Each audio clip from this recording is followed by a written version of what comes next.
Film की शुरुआत new Mexico के एक सुनसान डेजर्ट को दिखाते हुए होती है, जहां कुछ साइंटिस्ट न्यूक्लियर रेडिएशन पर रिसर्च कर रहे थे। इसी दौरान अचानक खून से लथपथ एक आदमी दौड़ता हुआ उनके पास आता है और मदद की गुहार लगाता है। साइंटिस्ट हालात को समझ ही रहे थे कि तभी एक खतरनाक म्यूटेंट वहां पर आ जाता है तथा उन पर हमला कर देता है। म्यूटेंट कुल्हाड़ी से सभी साइंटिस्टों को बेरहमी से मार डालता है। हमले के बाद वो म्यूटेंट मरे हुए लोगों की लाशों को घसीटते हुए एक पहाड़ी की तरफ ले जाता है। इसके बाद सीन चेंज होता है और एक सुनसान गैस स्टेशन को दिखाया जाता है।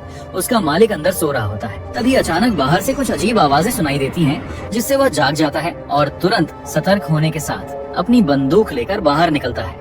फिर वह किसी रूबी नामक आवाज लगाते हुए पुकारता रहता है और उसे ढूंढते हुए पास के इलाके की तरफ चला जाता है। फिर कुछ देर बाद जब वह वापस गैस स्टेशन लौटता है तो उसे वहाँ पड़ा हुआ एक बैग दिखाई देता है। बैग को देखते ही वह गुस्से में चिल्लाता है, अब सब कुछ खत्म हो गया है, अब मैं तुम्हारी मदद नहीं कर सकता। ये कहकर वह अंदर चला जाता है, लेकिन कुछ देर बाद वापस बाहर आता है और बैग को उठाकर फिर से अंदर चला जाता है। अंदर आकर जब उसने बैग खोला तो उसमें उसे एक कटा हुआ कान और कुछ कीमती ज्वेलरी मिलती है। उसी समय बाहर किसी के हॉर्न की आवाज सुनाई देती है। वह तुरंत बाहर जाता है और देखता है कि एक परिवार ट्रिप पर आया हुआ था। इस परिवार में पिता कार्टर, माँ एथिल, बेटा बॉबी, बेटी ब्रेंडा, बड़ी बेटी लेन, उसका पति डग और उनकी नन्ही सी बच्ची कैथरीन थी। जब वे लोग गैस स्टेशन पर अपनी गाड़ी में डीजल भरवा रहे थे, तभी गैस स्टेशन के मालिक ने उन्हें एक शॉर्टकट रास्ते के बारे में बताता है, जो पहाड़ियों के बीच से होता हुआ जाता है। उन्होंने समय बचाने के लिए उसी शॉर्टकट रास्ते पर जाने का फैसला करते हैं। कुछ देर बाद परिवार उस रास्ते पर पहुंच जाता है जिसे गैस स्टेशन के मालिक ने सजेस्ट किया था।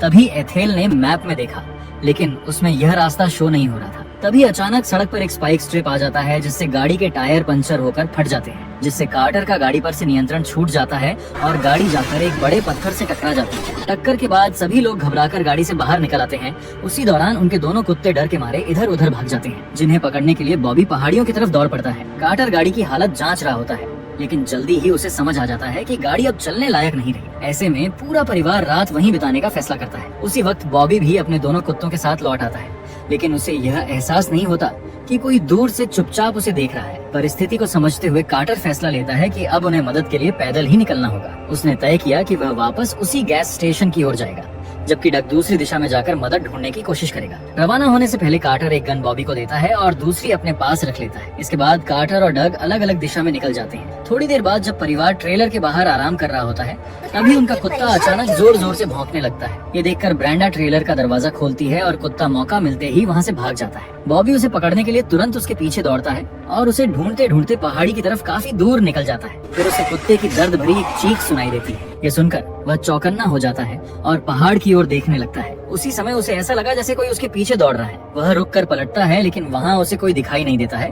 थोड़ा आगे बढ़ने पर उसे जमीन पर खून के निशान दिखाई देते हैं। वह डरते हुए उन निशानों का पीछा करता है, लेकिन कुछ दूर जाने पर उसे अपना कुत्ता मृत अवस्था में मिलता है। ये भयानक दृश्य देखकर बॉबी बुरी तरह से घबरा जाता है और वहाँ से भागने लगता है, लेकिन भागते समय उसका पैर फिसल जाता है, जिसके कारण वह एक गहरे गड्ढे में गिर जाता है, जिससे वह बेहोश हो जाता है। उसी समय लाल कपड़े में एक लड़की वहाँ आती है, जिसका नाम रूबी होता है। वह एक अजीब और विकृत दिखने वाली बच्ची है। जैसे ही लड़की ने खून की बूंदें लड़के के शरीर पर गिरती हुई देखी, तभी वह ऊपर की ओर देखती है, जहां उसका भाई मरे हुए कुत्ते का पैर खा रहा होता है। दूसरी तरफ डग डेजर्ट में चलते हुए एक सुनसान जगह तक पहुंच जाता है, जहां पर कई पुरानी गाड़ियां खड़ी हुई होती हैं। जब वह पास जाकर ध्यान से देखता है तो उसे समझ आता है कि सारी गाड़ियां टूटी फूटी और खराब हालत में होती हैं। उधर कार्टर रात होने से पहले गैस स्टेशन तक पहुंच जाता है और वहां मालिक को ढूंढने की कोशिश करता है, लेकिन वहाँ उसे कोई दिखाई नहीं देता। फिर वह गैस स्टेशन के एक कमरे में जाकर देखता है, जहाँ एक बैग रखा होता है। बैग में एक कटा हुआ कान और कुछ अजीब सा सामान होता है, जिसे देखकर उसे सब कुछ संदिग्ध लगने लगता है। फिर वह अपनी बंदूक निकालता है और धीरे धीरे दूसरे कमरे में दाखिल होता है। उस कमरे की दीवार पर कई अखबार की कटिंग्स चिपकाई हुई होती है। तभी उसे पता चलता है कि यह इलाका कभी न्यूक्लियर टेस्टिंग साइट का होता था तथा यहाँ पर माइनिंग का काम भी होता था। रेडिएशन के कारण कुछ लोग मारे गए, लेकिन कुछ लोग जिंदा बच गए। हालांकि रेडिएशन से उनका शरीर भयानक रूप से विकृत हो गया था तथा कुछ तस्वीरों में इन विकृत लोगों की झलक भी दिख रही होती है। और एक कटिंग में यह भी लिखा होता है कि इस इलाके में लोगों की रहस्यमय गुमशुदगियां शुरू हो चुकी थी। ये सब देखकर कार्टर को हालात की गंभीरता का अंदाजा हो जाता है और उसने तुरंत अपने परिवार के पास लौटने का फैसला करता है। जैसे ही वह गाड़ी स्टार्ट स्टार्ट करता है, हेडलाइट्स सीधे बाथरूम की ओर पड़ती है जहाँ उसे किसी के पैर दिखाई देते हैं। सावधानी से कार्टर बाथरूम की तरफ बढ़ता है और दरवाजा खोलता है जहाँ अंदर गैस स्टेशन का मालिक बैठा होता है। वह शराब पी रहा था और उसके पास एक बंदूक रखी होती है। मालिक उन सब घटनाओं का जिम्मेदार खुद को बताता है और कहता है कि उन्हें इतना बेरहम क्यों होना पड़ा। ये बोलकर अपने आप को गोली मार देता है। कार्टर यह सब देखकर घबरा जाता है और जल्दी से वापस कार में जाकर बैठ जाता है। लेकिन जैसे ही वह रियर व्यू मिरर में देखता है, उसे पीछे की सीट पर एक भयानक चेहरा दिखाई देता है। वह तुरंत बंदूक उठाने की कोशिश करने लगता है, लेकिन उससे पहले ही उस पर जोरदार हमला हो जाता है जिससे वह बेहोश हो जाता है। फिर हमलावर उसे एक ट्रॉली में डालकर माइंस की ओर ले जाना शुरू कर देते हैं। उधर जब बॉबी देर तक वापस नहीं आता है तो ब्रेंडा उसे ढूंढने बाहर निकल जाती है। दूसरी तरफ रूबी अब भी बेहोश पड़े बॉबी के पास बैठी होती है, लेकिन जैसे ही उसे ब्रेंडा की आवाज सुनाई देती है वह घबरा गई और वहाँ से भाग जाती है। इसके बाद ब्रेंडा को बॉबी मिल जाता है और वह उसे वापस ट्रेलर तक ले आती है, लेकिन बॉबी ने अपने साथ हुई सारी बातें सबसे छिपा लेता है तथा किसी को कुछ भी नहीं बताता है। थोड़ी देर बाद ट्रेलर के बाहर किसी की आवाज सुनाई देती है। ये सुनकर बॉबी ने सबको अंदर ही रहने के लिए कहता है और खुद बाहर जाकर देखने लगता है। बाहर पहुंचकर उसने देखा कि कुत्ते की जंजीर टूटी हुई होती है। वह कुत्ते को आवाज देता है लेकिन कोई जवाब नहीं मिलता। उसी वक्त पीछे से डग आ जाता है और अचानक बॉबी के कंधे पर हाथ रख देता है, जिससे बॉबी बहुत डर जाता है। फिर डग सबको बताता है कि उसे रास्ते में एक गहरा गड्ढा मिला है और आसपास कहीं भी कोई रास्ता या हाईवे नजर नहीं आ रहा था। इसके बाद वह कार्टर के बारे में पूछने लगता है कि क्या वह अब तक नहीं लौटा। इतनी गंभीर बातें होने के बाद भी बॉबी चुप रहता है और उसने अपने साथ हुई घटना किसी को नहीं बताई।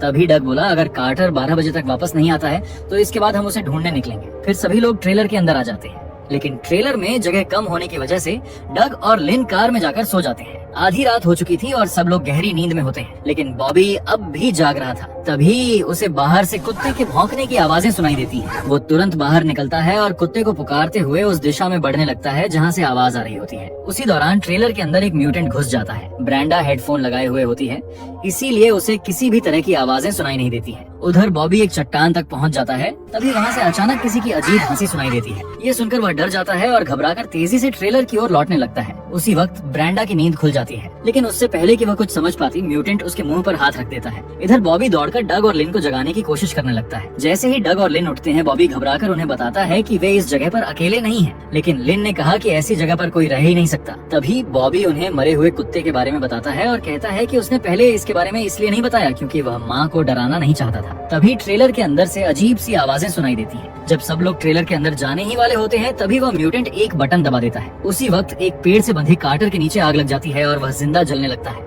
ये देखकर सब लोग कार्टर को बचाने के लिए उसकी तरफ दौड़ पड़ते हैं, लेकिन इस बीच किसी को भी ट्रेलर के अंदर घुसते हुए उस खतरनाक म्यूटेंट का पता नहीं चलता है। डग आग बुझाने की कोशिश करता रहता है, लेकिन कामयाब नहीं हो पाता। सबके सामने कार्टर दर्द से तड़पता रहा और झलकर मर जाता है। उधर ट्रेलर के अंदर एक म्यूटेंट ने ब्रेंडा पर हमला करने की कोशिश करता है। तभी उसे छोटे कैथरीन के रोने की आवाजें सुनाई देती हैं। तभी लिन ट्रेलर की तरफ देखती है और कुछ अजीब महसूस करती है। वह दौड़कर अंदर जाती है और देखती है कि एक म्यूटेंट आदमी उसकी बेटी को पकड़े हुए था और दूसरा ब्रेंडा को दबोचने की कोशिश कर रहा होता है। लिन तुरंत एक पैच उठाती है और हमलावर को मारती है। जब वह दोबारा मारने जाती है तो वो लीन का हाथ पकड़ लेता है और बच्चे पर बंदूक तान देता है ताकि वह शांत रहे। इसके बाद वह लीन पर भी हाथ डालने की कोशिश करता है। उधर एथिल भी ट्रेलर के अंदर आ चुकी होती है।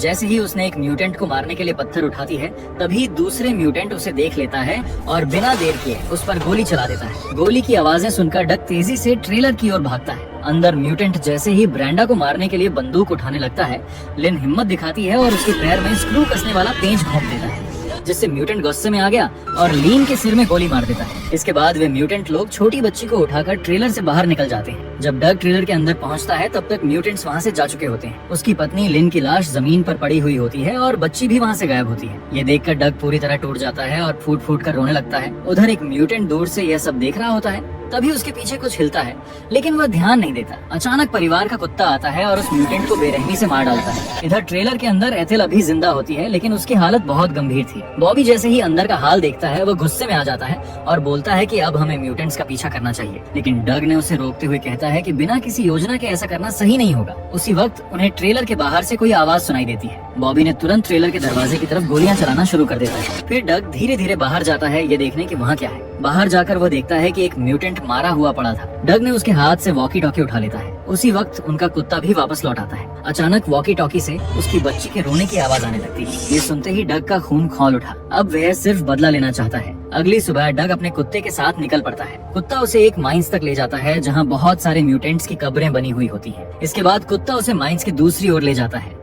वहाँ से डग को दूर एक गांव दिखाई देता है जहाँ न्यूक्लियर टेस्टिंग के निशान साफ दिखाई दे रहे होते हैं। उधर दूसरी तरफ ब्रांडा और बॉबी ट्रेलर के पास म्यूटेंट्स को फंसाने के लिए एक जाल तैयार कर रहे होते हैं। डग उस गांव में पहुंचता है और एक घर से अपनी बेटी के रोने की आवाज सुनता है। जब वह उसे बचाने की कोशिश करने ही वाला होता है तभी एक म्यूटेंट्स वहां आ जाता है जो किसी की लाश को घसीटते हुए ले जा रहा होता है। ये देखकर डग जल्दी से पास खड़ी एक पुरानी कार के अंदर छिप जाता है। जब माहौल थोड़ा शांत हुआ तो वह धीरे धीरे बाहर निकलता है ताकि अपनी बेटी को बचा सके, लेकिन जल्दबाजी में वह अपने कुत्ते को उसी कार में बंद छोड़ देता है। फिर वह चुपचाप उस घर के अंदर चला जाता है। अंदर वह देखता है कि एक म्यूटेंट महिला टीवी देख रही होती है। डक धीरे धीरे छिपते हुए बच्ची तक पहुंच जाता है, लेकिन तभी म्यूटेंट महिला उस पर अचानक हमला कर देती है। जब डक को होश आता है तो वह खुद को एक आइस बॉक्स में बंद पाता है। उसके पास इंसानों के कटे हुए पार्ट पड़े होते हैं। किसी तरह से वह बाहर निकल आता है और चुपचाप आगे बढ़ने लगता है। थोड़ा आगे एक और कमरे में उसे एक म्यूटेंट अपंग दिखाई देता है। डग उसे अपनी बेटी के बारे में पूछता है, लेकिन वह म्यूटेंट कोई जवाब नहीं देता है। तभी अचानक एक दूसरा म्यूटेंट खिड़की तोड़कर अंदर घुस आता है और डग पर कुल्हाड़ी से हमला कर देता है। हमले में डग की एक उंगली कट जाती है, लेकिन वह हार नहीं मानता है और बड़ी मुश्किल से उस म्यूटेंट को मार गिराता है।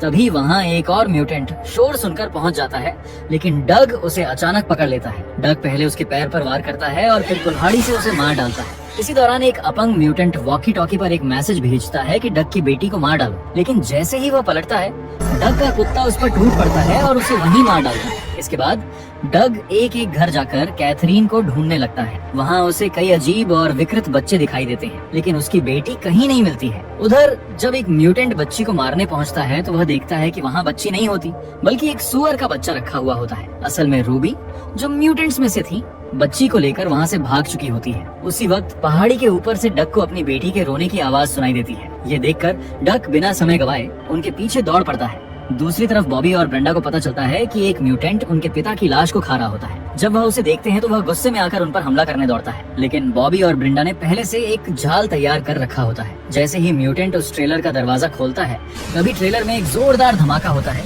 जिससे वह मर जाता है। उधर डग लगातार रूबी का पीछा करता रहता है। थोड़ी देर बाद वह उसके पास पहुंच जाता है। रूबी कैथरीन को डग के पास सौंपने की कोशिश करती है, लेकिन तभी एक और खतरनाक म्यूटेंट वहां आ जाता है और डग पर हमला कर देता है। डग बिना देर किए उस म्यूटेंट पर गोली चला देता है। इसके बाद रूबी कैथरीन को डग की गोद में दे देती है, लेकिन जैसे ही डग अपनी बच्ची को गोद में लेता है तभी पीछे से वही म्यूटेंट फिर से उठ खड़ा होता है। ये देखकर रूबी बिना सोचे समझे उस म्यूटेंट के साथ खुद को पहाड़ी से नीचे गिरा देती है। दोनों की वहीं मौत हो जाती है, लेकिन वह डग और उसकी बेटी की जान बचा लेती है। उधर बॉबी तथा ब्रेंडा को एक और म्यूटेंट जिंदा मिलता है।